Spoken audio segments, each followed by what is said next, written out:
रतन टाटा जी का नाम आपने सुना होगा। रतन जी जिस प्रकार की टाइम एफिशिएंसी और टाइम मैनेजमेंट में काम किया, अनबिलीवेबल।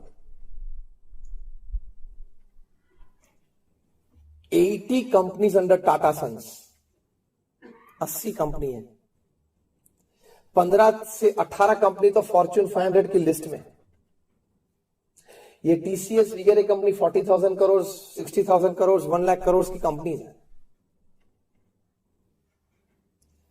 टाटा ट्रस्ट के एक एग्जीक्यूटिव है, वे हमारे बहुत अच्छे मित्र हैं।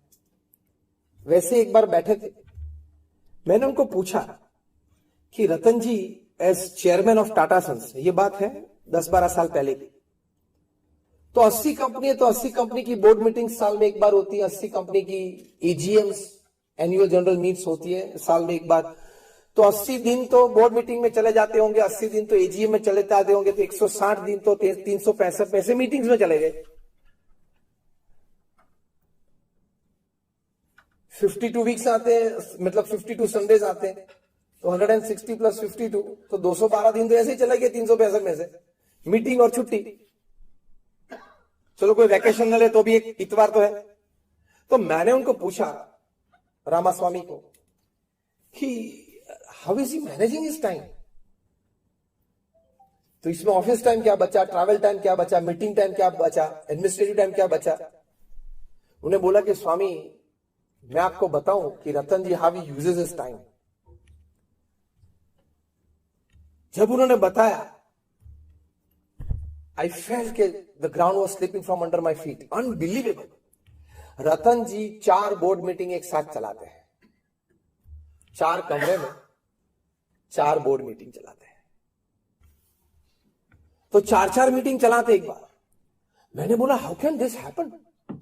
टीसीएस तो कंप्यूटर वाली सब बातें होती है, वहां से बाहर निकले तो हाउसिंग की बात आ जाती है, हाउसिंग में से बाहर निकले बीच में समय कितना मिलता है, ये कमरे में से निकले पूरा माइंडसेट बदलना होता है ना। मोटर्स मतलब ऑटोमोबाइल्स, ऑटोमोबाइल्स में से कमरे में से बाहर निकले तो यहां ये कमरे में गए तो वहां हाउसिंग की बात आ जाती है। तो बोले कि हाँ, तब मुझे पता चला कि ह्यूमन माइंड इतना कैपेबल है। और बोले कि घर से निकलते हैं, गाड़ी में बैठते हैं, then he touches his file to know today's agenda of the meeting, सिर्फ गाड़ी में पढ़ लेते हैं। लेकिन रामास्वामी ने मुझे कहा कि एक भी प्रसंग ऐसा नहीं है, वे बोल रहे थे, मुझे कह रहे थे कि मैं 35-40 साल से उनके साथ हूं, एक भी प्रसंग ऐसा नहीं बना है कि मीटिंग पूरी होने के बाद वे कहें कि अगर यार अरे वो एक एजेंडा था वो तो रह गया, या वो बोले कि चलो अभी कोई एजेंडा में कोई बात बाकी है। एक बार एजेंडा पढ़ लिया, फिर से कभी वो पेपर उन्होंने मांगा नहीं मीटिंग में, and he works according to that agenda. कितना इन्वॉल्वमेंट होगा जब पढ़ा हुआ एजेंडा, मतलब कितनी फोकस्ड एनर्जी से पढ़ा होगा। This is called efficiency, work efficiency बोलते हैं।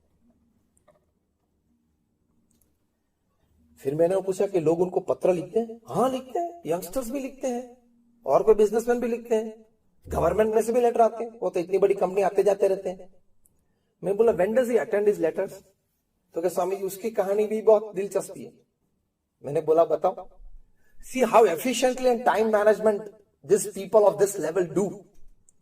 उन्होंने कहा जो अगले दिन सभी पत्र पढ़े हैं, उत्तर दे दिए हैं उनके 2 सेक्रेटरीज को, दूसरे दिन सुबह जब वे ऑफिस पधारते हैं रतन जी, तब एक साइनिंग रूम होती है बॉम्बे हाउस में, वहां पेडर रोड पे। पहले वो साइनिंग रूम में आते हैं और उसमें 15-20 टेबल पे जो जो लेटर्स पे साइन करना है वो लेटर्स पड़े होते हैं, ड्राफ्टिंग मशीन होता है और उसमें पेन रखी होती है। एक पेन पकड़ के साइन करे, सभी 20 लेटर में ओरिजिनल साइन होती है, ओरिजिनल पेन से, ड्राफ्टिंग मशीन से साइन करके अंदर चले जाते हैं। 10-10:30 बजे फिर से रेस्ट रूम में जाते हैं, तभी एक बार आते या जाते वक्त साइनिंग रूम में जाते हैं, तभी 15-20-25 लेटर्स रखे जाते हैं, साइन करके चले जाते हैं। एक में साइन की, वो ड्राफ्टिंग मशीन सिंक्रोनाइज मूवमेंट से चलता है और सभी 15-20 ड्राफ्टिंग मशीन में एक पेन रखी होती है, वो साइन हो जाती है। Because he has to sign 200 papers a day, 200 sign उनकी चाहिए रोज, तभी तंत्र चलता है। तो अगर 200 साइन अपनी टेबल पे लाके साइन करने का प्रयत्न करे तो वो तो एक घंटा चला जाएगा, 2 घंटा चला जाएगा। पूरे दिन में इस प्रकार से साइन करता है। That means 200 signatures and the total time spent is not even 15 minutes. Work efficiency, time management. मैंने बोला पत्र कब पढ़ते हैं? तो कि वो पत्र नहीं पढ़ते। 2-3 जो सेक्रेटरीज रखे सिर्फ पत्र के लिए, वो पत्र पढ़ लेते हैं, अंडरलाइन कर देते, this are the important points. मैंने बोला तब उनको नोटिफिकेशन कब देते? मतलब कहते कब है कि ये एक पत्र है, यहां से आया है, ये एम्बेसी से आया है, ये पीएमओ में से आया है, ये मिनिस्ट्री रेवेन्यू फाइनेंस में से ये बात आई है। जब वे अपनी ऑफिस से खड़े होके रेस्ट रूम जाते हैं, ऑफिस से खड़े होकर लंच के लिए जाते हैं, ऑफिस से खड़े होकर गाड़ी तक जाते हैं, गाड़ी से ऑफिस तक आते हैं, तभी ये सेक्रेटरीज इंटरवल्स में खड़े होते हैं 2-2, 3-3 लेटर लेके, ये सर बेल्जियम एम्बेसी से, ये एम्बेसी से ये लेटर है, ये क्या करना है, any answers, do this do this. वो रिकॉर्डर साथ में लेके घूमते हैं। रतन जी जो बोल लेते हैं as an answer to this letter, it is recorded and then they write it and type it down and keep on the drafting table, signing table the next day morning. कभी ऑफिस में तो ये letters मंगवाए ही नहीं, efficiency से काम करता है। हमारे गुरु है महंत स्वामी महाराज, अभी उनकी उम्र 85 साल की है, is 85। He reads and answers more than 150 letters a day. लोग उनको अपने व्यक्तिगत प्रश्नों के लिए, पारिवारिक प्रश्नों के लिए महंत स्वामी महाराज को लिखते हैं। 150 से ज्यादा पत्र पढ़ते हैं, मतलब उनके भी सेक्रेटरीज हैं, पढ़ते हैं, उनको एसेंस देते थे, वे जवाब दे देते हैं, वे लोग लिख लेते हैं बाद में रात को, और सुबह उनके पास साइनिंग के लिए आ जाते हैं। लेकिन at the age of 85 150 letters से साइन करते हैं रोज। ये जिम्मेदारी है इतनी बड़ी संस्था की। आप में से कौन ट्रस्टी सतीश जी 85 साल के हुए? देखो बैठे हैं, ये आदर्श है सभी के। तो आप भी जब 85-90 हो तब यहीं बैठना है। हाँ, सेवा तो सेवा ही है। जब 85 हो तब यही करना, बाकी का वो यतीश करेगा, धंधे का जो है वो करेगा। आप यहां बैठ जाना। मतलब अगर आप चाहे तो स्फूर्ति से, आनंद से, with energy you can always do social service.